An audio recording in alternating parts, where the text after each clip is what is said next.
The Texas sun beat down on Redemption Creek, but it was the heat of 100 staring eyes that made Prudence Valon tremble. She wasn't supposed to be here. Not like this. Standing on a crude wooden platform, being sold like a sack of flour to the highest bidder. Hours ago, she'd stepped off the train with a letter in her hand and hope in her heart. She had a future, a husband, a new life waiting for her. Now all she had was the jeering laughter of strangers and a price on her head. The man who'd promised her that life, Theodore Blackwell, stood near the front of the crowd. He'd taken one look at the scar that traced its path down her cheek and declared her damaged goods. He didn't look sorry. He just looked cold. $2 for the homely one, a voice bellowed, followed by a wave of cruel laughter. The auctioneer, a man whose teeth were stained the color of rust, tried to work up some enthusiasm. "Come now, gentlemen. She's got a strong back, I'd wager." Prudence stared down at her worn-out boots, the leather cracked like the very ground she stood on. She wouldn't give them her tears. She'd left everything behind in Boston for this.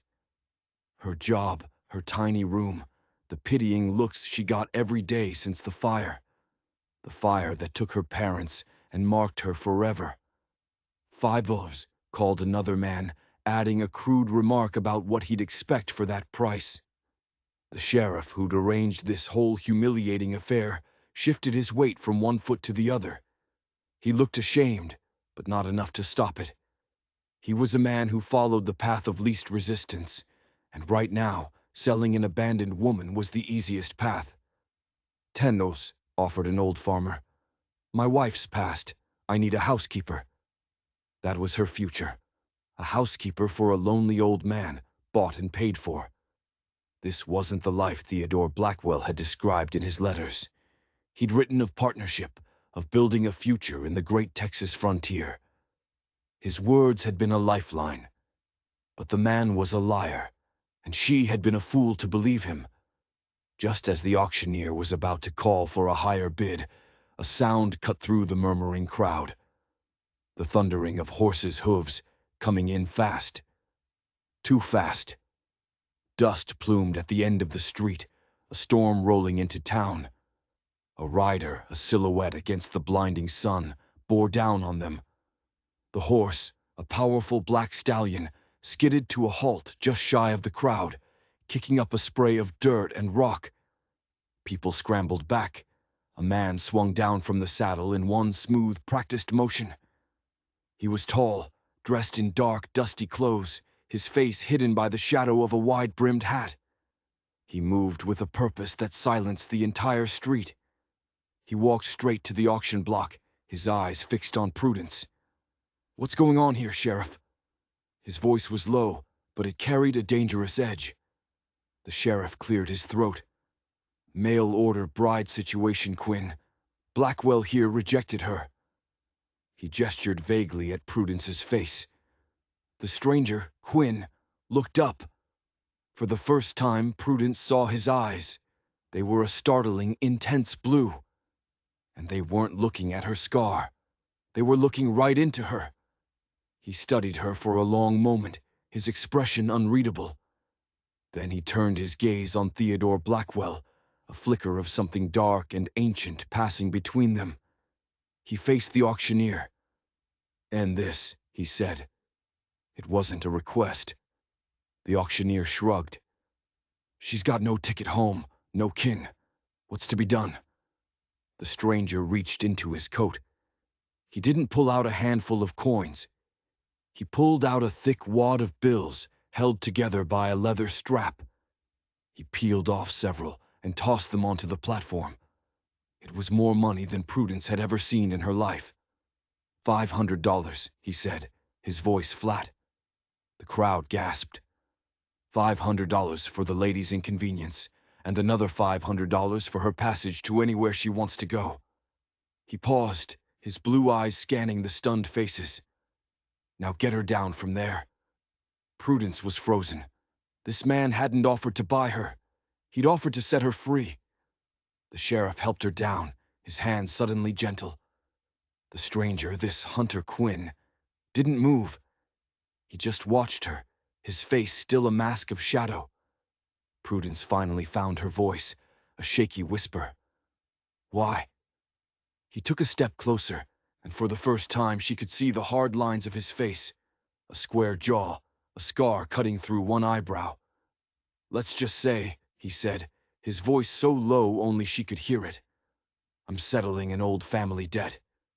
He turned, not to her, but to Theodore Blackwell.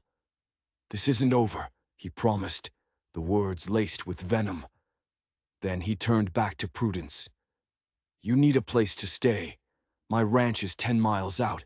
You'll be safe there." It sounded like an order, not an offer. Prudence looked from this dangerous stranger to the man who had abandoned her, and knew she had no choice at all. The ride to the Double Q Ranch was silent and tense. Prudence sat side saddle in front of Hunter Quinn, her back rigid, trying not to lean against him. The heat of his body was a constant, unnerving presence. The landscape was brutal and beautiful, a world away from the crowded streets of Boston. But Prudence barely noticed. Her mind was racing, trying to make sense of the man who held the reins. He hadn't spoken a word since they'd left Redemption Creek, his focus fixed on the trail ahead. He rode with an easy confidence that suggested he was born to this land. But there was nothing easy about him. He was a tightly coiled spring, a storm waiting to break. Who was he? And what kind of family debt cost $1,000? As the sun began to dip toward the horizon, they crested a ridge, and the ranch came into view. It was not what she expected. Nestled in a valley, it was more of a fortress than a homestead. A high, sturdy-looking fence enclosed the main buildings, and the house itself was a solid 2-story structure made of thick timber, with narrow windows that looked more like slits for rifles. A barn and several outbuildings were arranged in a defensive formation. This was not the home of a simple rancher. This was the home of a man expecting a war. An older man with a face like tanned leather emerged from the barn as they approached. He wiped his hands on a rag, his eyes narrowing at the sight of Prudence. "Hunter," he said, his voice a gravelly drawl. "Didn't expect you back with company." "This is Miss Vallon," Hunter said, dismounting and then reaching up to help her down. His grip was firm, impersonal. "She'll be staying with us." The older man's eyes flickered from Hunter to Prudence and back again. He didn't offer a welcome. He just nodded slowly. "This is Jasper Cole," Hunter told her. "My foreman." Jasper just grunted, his gaze lingering on her scarred cheek for a fraction of a second too long. Prudence felt a chill that had nothing to do with the evening air. She was an intruder here, an unwelcome complication.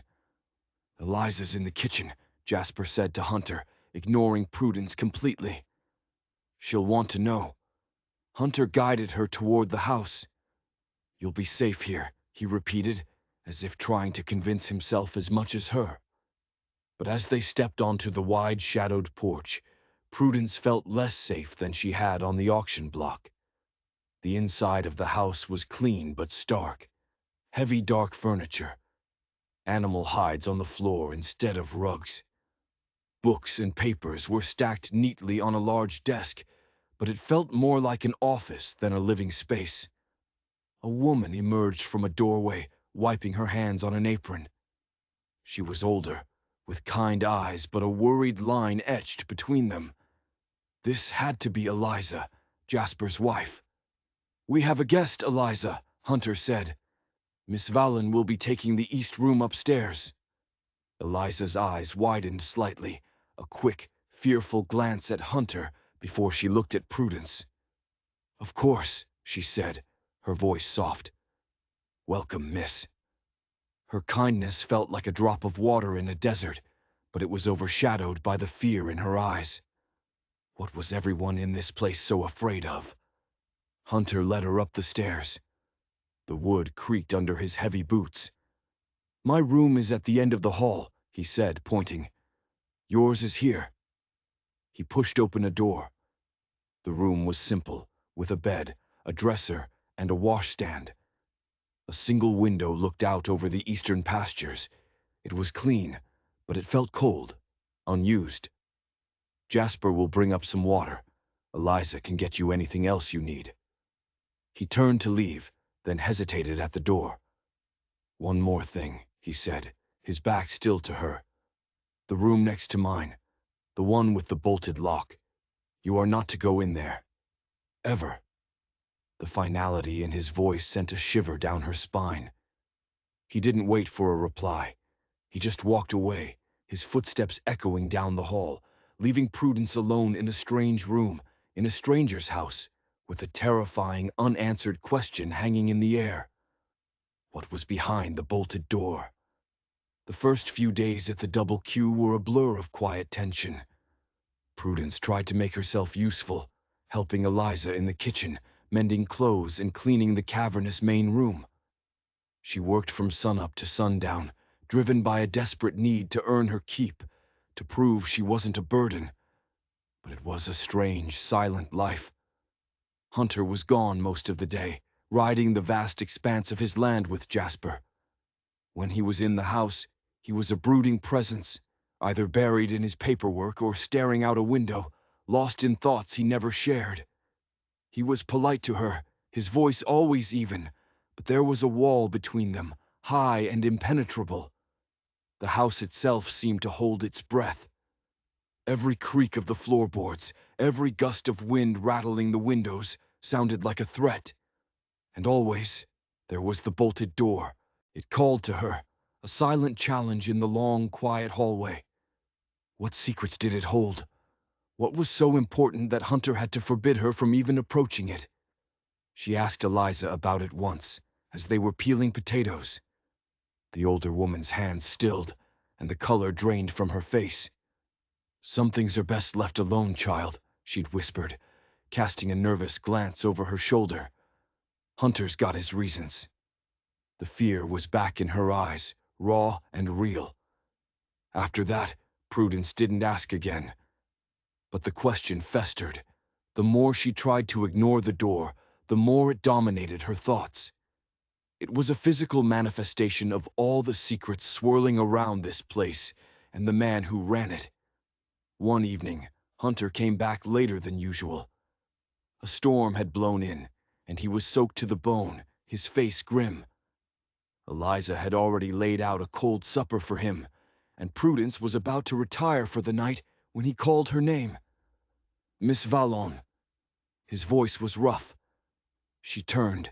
He was standing by the fireplace, shrugging out of his wet duster. There's a leak in the study. Some of my father's books are getting wet. I need your help. It was the most he'd said to her in days. In the study, a small puddle was forming on the floor. Water dripped from the ceiling, perilously close to a bookshelf filled with old, leather-bound volumes. They worked together in silence, moving the precious books to a dry table.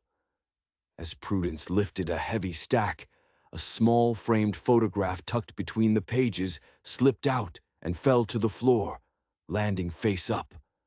She bent to pick it up. Her breath caught in her throat. It was a picture of two young men, their arms slung around each other's shoulders, smiling for the camera. They looked like brothers. One was a younger, happier version of Hunter. The other was Theodore Blackwell. Prudence stared at the photograph, the world tilting on its axis. Hunter and the man who had discarded her like trash. They weren't just acquaintances. They were family. She looked up at Hunter, who had frozen, his face a mask of stone. He was watching her, his blue eyes blazing with an intensity that terrified her. "You lied to me," she whispered, her voice trembling as she held up the photograph. "Your name isn't Quinn, is it?" He didn't deny it. He just stared at her, the silence stretching between them, thick with unspoken truths. "My name," he said, his voice a low growl. is Hunter Blackwell." The confession hung in the air, heavy and suffocating. Hunter Blackwell. He was Theodore's brother. The whole rescue, the $1,000, the job at the ranch, it was all built on a lie. "Why?" Prudence demanded, her voice rising. "Why lie about who you are?" He ran a hand through his damp hair, a gesture of frustration, of weariness. "It's complicated." "Complicated," she echoed, a bitter laugh escaping her lips. "The man who humiliated me, who put me on that auction block, is your brother, and you pretended not to know him." He took a step toward her, his expression shifting from anger to something that looked almost like pain. "I didn't pretend," he said, his voice dropping. "I know exactly who he is, and I know what he did." "5 years ago," he began, his voice low and strained, "this ranch was owned by my father.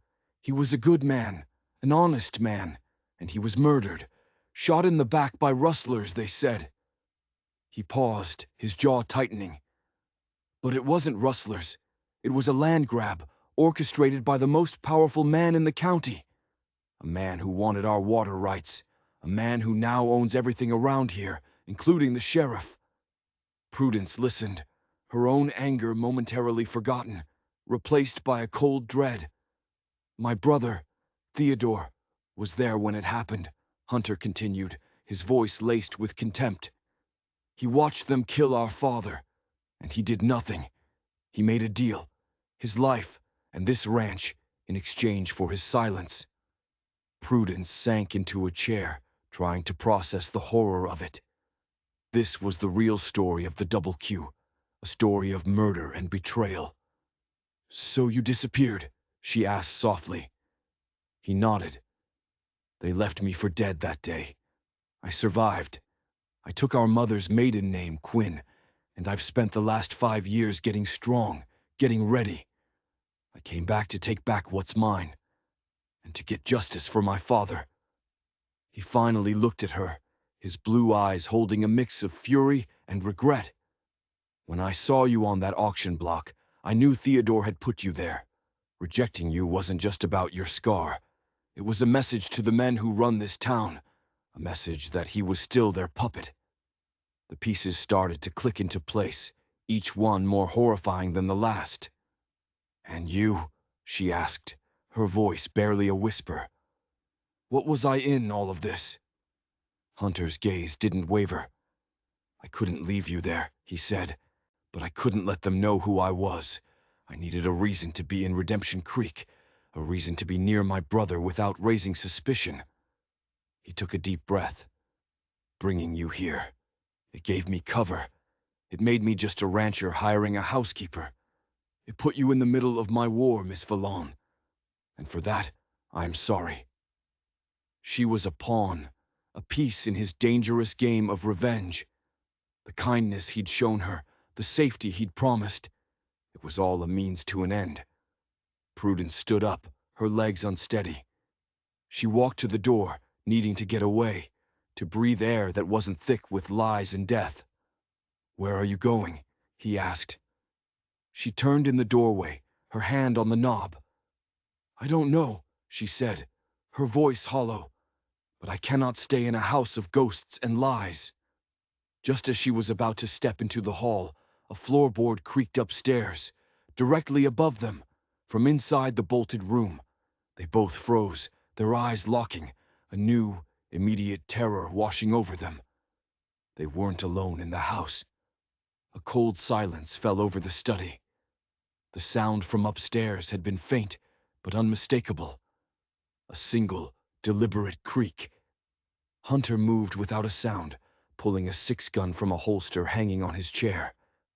He motioned for Prudence to stay back, his eyes fixed on the ceiling. "Who's up there?" she whispered, her heart hammering against her ribs. "No one should be," he mouthed, his face a grim mask. He moved silently out of the study and started up the stairs, the gun held steady in front of him. Prudence, against every instinct screaming at her to run, followed him, hiding in the shadows of the hallway below. She had to know. The house was dead quiet again. Hunter reached the top of the stairs, pressing himself against the wall beside the bolted room. He listened for a long moment. Nothing. With his free hand, he reached for the bolt. It was a heavy iron thing, and it slid back with a loud grating clang that echoed in the silent house. He kicked the door open and disappeared inside.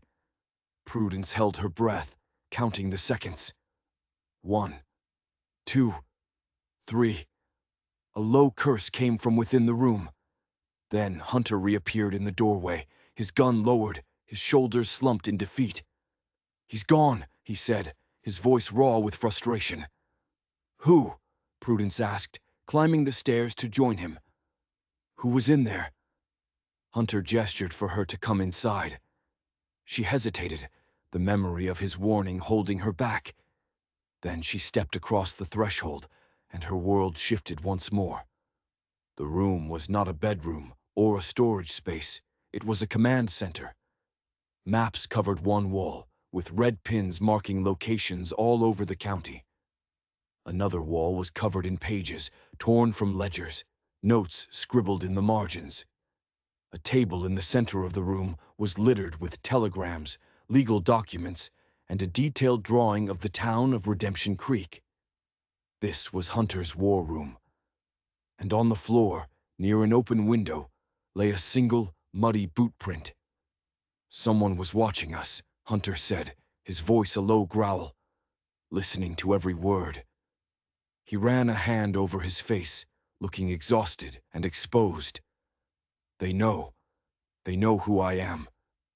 The security he had so carefully built was shattered. His secret was out.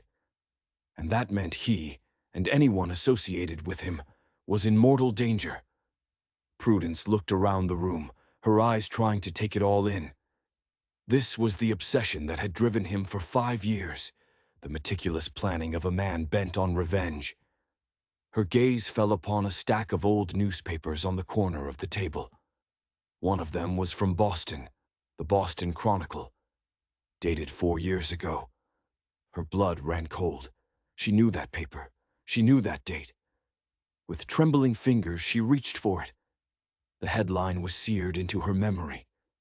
"Tragic fire claims lives of prominent professor and wife." It was the story of her parents' death. Her story. But as her eyes scanned the familiar words, she saw a detail she'd never known, a detail the authorities in Boston had never told her. The fire marshal's report had found evidence of an accelerant. It wasn't an accident. It was arson. Her parents had been murdered. A wave of nausea and disbelief washed over her. Below the main article was a smaller one. Local businessmen sought for questioning. And there, printed in black and white, was a name. A name she had just seen 10 minutes ago, scribbled on a list of names on Hunter's wall. A list titled "Father's Killers." The man suspected of murdering her parents in Boston was one of the same men who had murdered Hunter's father in Texas. It wasn't a coincidence. It couldn't be. Her past and his present were tangled together in a bloody knot of conspiracy that stretched 2,000 miles. She looked up at Hunter, the newspaper shaking in her hand, and saw in his eyes the same shocked recognition. Her arrival in Redemption Creek hadn't been an accident of fate. It had been an inevitability. The revelation left them both speechless. The room, which had felt like Hunter's secret world, now felt like the center of a spider's web, and they were both trapped in it. "This man," Prudence said, her voice shaking as she pointed to the name in the newspaper. "Cyrus Blackwood. You know him?" Hunter's face was grim. "He's not a man. He's a ghost, the one I can't find. He was the enforcer for the man who ordered my father's death, a ruthless killer who disappeared right after it happened." He looked from the paper to her, a new understanding dawning in his eyes. "Your father. What did he do?" "He was a history professor," she said, her mind racing. "But he also consulted for shipping companies. He reviewed ledgers, identified irregularities." The pieces were coming together, sharp and painful.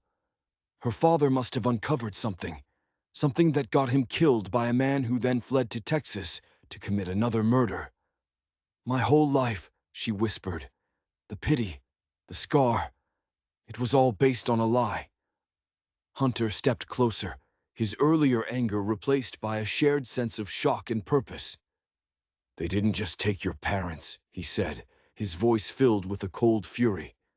They took your past, just like they took mine. In that moment, the wall between them crumbled. They were no longer a rancher and his housekeeper, or a man on a mission and his unwitting pawn. They were two survivors of the same storm, their tragedies inexplicably linked. The shared pain was a strange and powerful bond. We have to find him, Prudence said, a new resolve hardening her voice. For my parents, and for your father. Hunter nodded slowly. The man who runs this county, the one who gave the orders, is named Barlow. He's untouchable. But if we can find Blackwood, he's the key. He's the one who can connect Barlow to both murders. Suddenly, the sound of a horse approaching at a gallop broke the night's silence. They both rushed to the window, peering out into the moonlit yard. A lone rider was tearing toward the house, slumped low over his horse's neck. As he drew closer, they could see he was hurt. The rider pulled his horse to a staggering halt and practically fell from the saddle. It was Theodore. Hunter's brother was bruised, bleeding from a cut on his forehead, his fine clothes torn and dirty. He stumbled toward the porch, collapsing against a post. Hunter was down the stairs in an instant, Prudence right behind him. He reached his brother, grabbing him before he could fall completely. Theodore, what happened? Theodore looked up, his face a mask of terror and pain. They know, Hunter, he gasped, his voice ragged. Barlow knows you're back. They were waiting for me. They wanted to know where you were. He clutched Hunter's arm, his eyes wide with fear. I didn't tell them, I swear. Why did you come here? Hunter demanded, half carrying him into the house. To warn you, Theodore said, his breath coming in short, painful bursts. It's not just about the ranch anymore. They know about her. He looked past Hunter, his gaze finding Prudence standing in the doorway. Barlow's man, Blackwood. He recognized her name from the mail order list. He said he had unfinished business with the Vallon family. The blood drained from Prudence's face. Blackwood was here. He knew who she was. And there's more, Theodore choked out, a new wave of panic in his voice. The rejection at the auction. It wasn't my idea. It was a test. Barlow forced me. He said if I brought her to the ranch, if I brought an outsider into the family, he'd kill us both. He wasn't a coward who had betrayed his family. He was a terrified man trying to protect his only living relative, trapped in an impossible situation. And now, his desperate act of protection had failed. Headlights appeared in the distance, two sets of them, bouncing along the rough road that led to the ranch. They weren't moving slowly. They were coming fast. They followed me, Theodore whispered, his eyes wide with horror. The siege had begun. Get him inside, Hunter yelled, dragging his brother toward the study. Prudence, bar the door, now! The house, which had once felt like a prison, now felt like their only sanctuary. Prudence slammed the heavy wooden bar across the front door, her heart pounding a frantic rhythm against her ribs. She could hear the roar of engines now, the sound of trucks sliding to a halt in the yard, doors slammed, men were shouting. Jasper! Eliza! Hunter's voice boomed through the house. The old foreman appeared from the back, a rifle in his hands, his face set in grim lines. Eliza was right behind him, her face pale but her expression determined. She was holding a shotgun. The quiet, fearful couple had transformed into fighters. They had known this day might come. Upstairs, Hunter commanded. Prudence, You and Eliza take the north windows. Jasper, you're with me on the south. Theodore, can you shoot?" Theodore, propped up in a chair, nodded weakly as Jasper handed him a pistol. "My father taught us both," he said, his voice gaining a sliver of strength. The first gunshot shattered a downstairs window, sending glass spraying across the floor. Prudence scrambled up the stairs, the heavy shotgun feeling alien in her hands. Eliza was right beside her, moving with a calm efficiency that belied the chaos. "Don't you worry, dear," the older woman said, her voice steady. "This house has strong bones, and so do the people in it." They took their positions, peering out the narrow window into the darkness. She could see them now, dark shapes moving through the moonlight, at least a dozen of them, armed and taking cover behind wagons and water troughs. Another volley of shots peppered the front of the house, splintering the thick timber. Prudence flinched but held her ground. The fear was still there, a cold knot in her stomach, but it was now overlaid with a white-hot rage.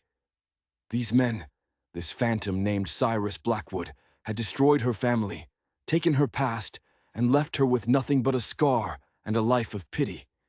They would not take her future. A man broke cover, running toward the porch with something in his hand. A torch. "Hunter, they're trying to set fire to the house," she screamed. "Not on my watch," Hunter's voice roared back from the other side of the house, followed by the deafening crack of his rifle. The man with the torch crumpled to the ground. The fight for the double Q had become a fight for their lives. The battle raged for what felt like an eternity. Gunshots echoed in the night, punctuated by the shouts of the attackers and the splintering of wood. Inside, the four defenders moved like a well-oiled machine.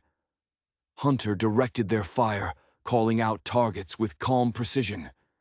Jasper was a rock, his rifle finding its mark time and again. Even Theodore, weakened as he was, managed to fire his pistol out the broken study window, forcing the attackers to keep their distance. Prudence surprised herself. The seamstress from Boston, the woman who had fainted at the sight of a mouse, now reloaded the shotgun with steady hands, firing when Eliza pointed out a target. They were a family under siege, bound not by blood, but by a shared enemy. As the fighting lulled, the attackers regrouping in the darkness, Prudence's mind raced. They were trapped. Barlow's men could wait them out until dawn, and then it would be over. They needed an advantage, something the attackers wouldn't expect. Her eyes fell upon the war room, the maps, the papers. Her father's voice echoed in her memory, from a long-ago history lesson. "Always know the terrain, Prudence. The land itself can be your greatest weapon." She ran into the room, her eyes scanning the detailed maps of the ranch that Hunter had pinned to the wall. There, an old irrigation ditch, long since dry, that ran from the hills behind the house all the way to the river. It was deep, deep enough to provide cover. It passed less than 50 feet from the barn. A desperate plan began to form in her mind. She ran back to the window. "Hunter, I have an idea," she called out, her voice barely a whisper. She explained the plan quickly. It was risky, almost suicidal, but it was their only chance. Hunter was silent for a moment. She could almost feel him weighing the odds. "It's too dangerous for you," he finally said. "It's my life too," she shot back, her voice fierce. "My fight. I can do this." Another silence. Then, "All right, Jasper will go with you, on my signal." They waited, the tension in the house stretching to a breaking point. Then, from the yard, a new voice called out, amplified by the night's stillness. "Blackwell, I know you're in there, and I know you have the girl. Send her out, and we'll let you and your brother live." It was him, Cyrus Blackwood. The ghost from her past was standing just a few hundred feet away. A cold calm settled over Prudence. This was it, the moment of reckoning. "Now!" Hunter yelled. While he and Theodore laid down a heavy covering fire from the south side of the house, Prudence and Jasper slipped out a back door. They ran low and fast, the sounds of the gunfight masking their footsteps. They dove into the dry irrigation ditch, the rough earth scraping their hands and knees. It was darker in the ditch, and the smell of damp earth filled her nostrils. They crawled, inch by painful inch, toward the barn. Every shadow looked like an enemy, every sound a potential discovery. Finally, they reached the back wall of the barn. Inside, Jasper kept a stash of dynamite used for clearing rockfalls. It was their last, desperate gamble. As Jasper worked to pry open a rear window, Prudence peered through a crack in the wall. She could see them now, gathered near the front of the house, their attention focused on the gunshots. And among them, a large, broad-shouldered man, pointing and giving orders. It had to be Blackwood. He was real, and he was within her reach. The final act was about to begin. Jasper slipped through the barn window, disappearing into the darkness within. Prudence kept watch, her heart pounding a frantic, silent drumbeat. The shooting from the house was becoming more sporadic. Hunter and Theodore were running low on ammunition. They didn't have much time. A minute later, which felt like a lifetime, Jasper reappeared at the window. He pushed a canvas sack out to her. It was heavy. Inside were 3 sticks of dynamite, fuses already cut. "The main group is near the front wagon," he whispered, his breath ragged. "You get one chance at this." He handed her a box of matches. "When it's done, run for the river. Don't look back." He squeezed her shoulder, his weathered face grim in the moonlight. "Your father would be proud of you."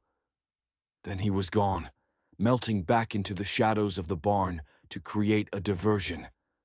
Prudence was alone. The fate of everyone in the house rested in her hands. She took a deep breath, the cold night air burning her lungs. She thought of her parents, of the life that was stolen from them. She thought of Hunter, fighting for his own justice. This was for all of them. A wild shout erupted from the far side of the barn, followed by a single gunshot. Jasper's diversion. The men in the yard turned, confused, their guns swinging toward the new sound. It was her chance. Prudence scrambled out of the ditch, lighting the first fuse. It sparked to life, a tiny sputtering star in the darkness. She ran, her legs pumping, her focus narrowed to a single point. The wagon where Blackwood and his men were clustered. She threw the dynamite with all her might. It arced through the air, a smoking projectile, and landed directly underneath the wagon. She didn't wait to see it happen. She turned and ran, diving back into the relative safety of the ditch, just as a deafening explosion ripped through the night. The ground shook. The blast threw her against the earthen wall of the ditch, the air knocked from her lungs. A wave of heat washed over her. Shouts and screams of pain filled the air. She risked a glance over the edge. The wagon was gone, replaced by a crater of fire. The attackers were in disarray, some down, others scrambling for cover. The tide had turned. Just then, a figure loomed over her, silhouetted against the flames. A large man, his face a mask of rage and blood. Cyrus Blackwood. He had survived the blast. He lunged into the ditch, his massive hands reaching for her throat. Prudence scrambled backward, but there was nowhere to go. Blackwood was on her in an instant, his weight crushing her. "You," he snarled, his voice a gravelly rasp. "I should have finished the job in Boston." His hands closed around her neck, squeezing the air from her lungs. Black spots danced in her vision. Her hands scrabbled uselessly at his wrists. She was going to die here, at the hands of the man who had murdered her parents. Just as the world began to fade, a shot rang out, impossibly loud, right next to her ear. Blackwood's body went rigid, his grip loosened. He looked down in surprise at the red stain spreading across his chest. Then his eyes rolled back, and he collapsed on top of her. Hunter stood over them, his pistol smoking, his face a mixture of terror and relief. He pulled Blackwood's body off her, then knelt, gathering her into his arms. "It's over," he whispered, his voice shaking. "It's over." As dawn broke, casting a soft pink light over the battered ranch, the full scope of the night's events became clear. Barlow's forces were broken. Those who weren't killed or wounded in the explosion had fled into the hills. The siege was over. The war was not. The sheriff arrived an hour later, not with reinforcements, but with a single deputy. He looked at the carnage in the yard, at the body of Cyrus Blackwood, and his face went pale. Hunter met him on the porch, his rifle held loosely but ready. "You're a little late, Sheriff," he said, his voice cold. The sheriff swallowed hard. "Hunter, I didn't know." "You knew," Hunter cut him off. "You knew Barlow ran this county, and you looked the other way. That ends today." He handed the sheriff a bundle of papers from the war room. "That's everything. Ledgers, witness statements my father collected. Proof that Barlow ordered my father's murder and a dozen others. It's enough to see him hang." The sheriff took the papers, his hands trembling. The balance of power in Redemption Creek had just shifted, and he was on the wrong side of it. He looked from Hunter's unflinching gaze to Prudence, who stood in the doorway, bruised and exhausted, but unbroken. He nodded slowly. "I'll get the territorial marshals." Justice, it turned out, was coming to the valley. Later that day, as Jasper and a few loyal ranch hands who'd arrived at dawn repaired the damage, Prudence and Hunter stood on the porch, watching the sun climb higher in the sky. Theodore, his arm in a sling, was asleep in the study. He was safe. They were all safe. "You saved us," Hunter said quietly, turning to face her. "You were willing to walk into the fire. I've never seen anything so brave." Prudence touched the scar on her cheek. "I've faced fire before," she said softly. "This time, I knew what I was fighting for." He reached out, his fingers gently tracing the path of the scar, just as he had once before. But this time it was different. It wasn't a gesture of pity or curiosity. It was a gesture of reverence. "I brought you into my war," he said, his voice thick with emotion. "I used you. I put your life in danger. I don't deserve your forgiveness." "You didn't know," she replied, her voice just as earnest. "You didn't know our pasts were connected. We were fighting the same monster all along. We just didn't know it." He looked into her eyes, and she saw in their blue depths not a warrior or a man bent on revenge, but someone who was finally free. "What happens now?" she asked. "Now," he said, a slow smile spreading across his face, "we rebuild, both of us." He took her hand, his grip warm and strong. "Prudence Vallon, you came to Texas looking for a husband and a home. The man was a fraud, and the home was a lie. But the offer still stands." His smile widened. "This ranch, it needs a heart. I need a partner, not a housekeeper, a true partner, to share in building a prosperous future in the Texas frontier." He was quoting the words from Theodore's letter, her letter. But this time, they were real. Tears pricked at her eyes, but for the first time in a long time, they were tears of joy. "Is that a proposal, Mr. Blackwell?" she asked, a playful light in her eyes. "It is, Miss Vallon," he answered, his voice low and serious. "Marry me. Be my wife. And let's build a life so good it makes the ghosts of our past fade away." She didn't have to think about it. She had been through humiliation, deception, and a literal firefight. She had faced down the man who destroyed her family, and won. She knew who she was, and she knew where she belonged. "Yes," she whispered, her heart so full it felt like it might burst. "Yes, Hunter, I will." As he leaned in and kissed her, under the warm Texas sun, Prudence knew her journey had finally, truly led her home. The scars they both carried were not signs of damage, but maps of the roads they had traveled to find each other. The seasons turned, and the Double Q Ranch, once a place of shadows and secrets, began to heal. Under the watchful eyes of the territorial marshals, Barlow's empire crumbled. Justice, slow but relentless, swept through the county.